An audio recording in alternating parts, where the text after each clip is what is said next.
ബലിപെരുന്നാൾ അവധിയൊക്കെ കഴിഞ്ഞ് യു എയിൽ ജോലി ചെയ്യുന്ന ആളുകളൊക്കെ തിരിച്ച് ഓഫീസിലേക്ക് എത്തുമ്പോൾ പ്രധാനമായിട്ട് അന്വേഷിക്കുന്ന ഒരു കാര്യം എന്ന് പറയുന്നത് ഇനി എന്നാണ് പബ്ലിക് ഹോളിഡേയ്സ് യു എയിൽ വരുന്നത് എന്നുള്ളത് തന്നെയാണ്.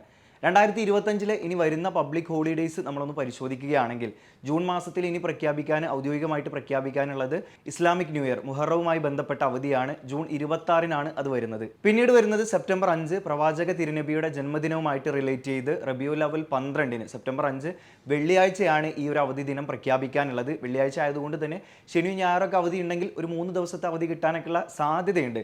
പിന്നീട് വരുന്നത് ഡിസംബർ നാഷണൽ ഡേയോടനുബന്ധിച്ച് ഡിസംബർ 2-3 തീയതികളുടെ അവധിയാണ് ഇനി പൊതു സ്വകാര്യ മേഖലയിൽ യു എയിൽ പ്രഖ്യാപിക്കാനുള്ളത്. ഈ അവധി ദിനങ്ങളിൽ യു എയുടെ വിവിധ ഭാഗങ്ങളിൽ മഴ അനുഭവപ്പെട്ടിട്ടുണ്ടായിരുന്നു. ഇപ്പോൾ NCM പറയുന്ന ഒരു കാര്യം എന്ന് പറയുന്നത് ഇന്ന് അബുദാബിയുടെ ചില പ്രദേശങ്ങളിൽ കനത്ത മൂടൽമഞ്ഞ് രൂപപ്പെടുന്ന ഒരു സാഹചര്യമുണ്ട്. ഇത് തുടരാനുള്ള സാധ്യതയുള്ളതിനാൽ തന്നെ വാഹനം ഓടിക്കുന്ന ആളുകളൊക്കെ തന്നെ ഇലക്ട്രോണിക് ഇൻഫർമേഷൻ ബോർഡിലെ വേഗപരിധിയിൽ വരുന്ന മാറ്റം നോക്കി വാഹനം ഓടിക്കണം എന്നുള്ള ഒരു കാര്യം ഉണർത്തുന്നുണ്ട്.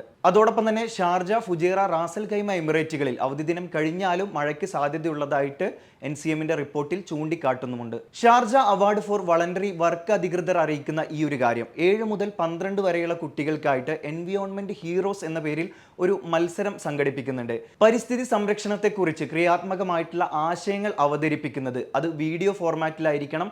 1 മിനിറ്റ് ദൈർഘ്യമുള്ള വീഡിയോ ആയിരിക്കണം. അതിൽ ചിത്രരചന, കഥ പറച്ചിൽ, അഭിനയം തുടങ്ങിയ കാര്യങ്ങളെല്ലാം തന്നെ വരാം. അത് വീഡിയോ രൂപത്തിലായിരിക്കണം. ശ്രദ്ധിക്കേണ്ട ഒരു കാര്യം എന്ന് പറയുന്നത് സോഷ്യൽ മീഡിയയിൽ ഇൻസ്റ്റഗ്രാമിലും ഫേസ്ബുക്കിലും ഒക്കെ പ്രസിദ്ധീകരിക്കാൻ കഴിയുന്ന തരത്തിലുള്ള വീഡിയോകളാണ് ചിത്രീകരിക്കേണ്ടത്. കുട്ടികളിൽ പാരിസ്ഥിതിക ഉത്തരവാദിത്തം പ്രോത്സാഹിപ്പിക്കുക എന്നതാണ് ഇതിന്റെ പ്രധാനപ്പെട്ട ഒരു ലക്ഷ്യമായിട്ട് വരുന്നത്. ഈ വീഡിയോ അയക്കേണ്ട ഇമെയിൽ ID ഈ സ്ക്രീനിൽ കൊടുക്കുന്നുണ്ട്. ജൂൺ 30 വരെയാണ് ഇതിന്റെ അവസാന തീയതി എന്ന് പറയുന്നത്. ഓഗസ്റ്റിൽ വിജയികളെ പ്രഖ്യാപിക്കുകയും ചെയ്യും.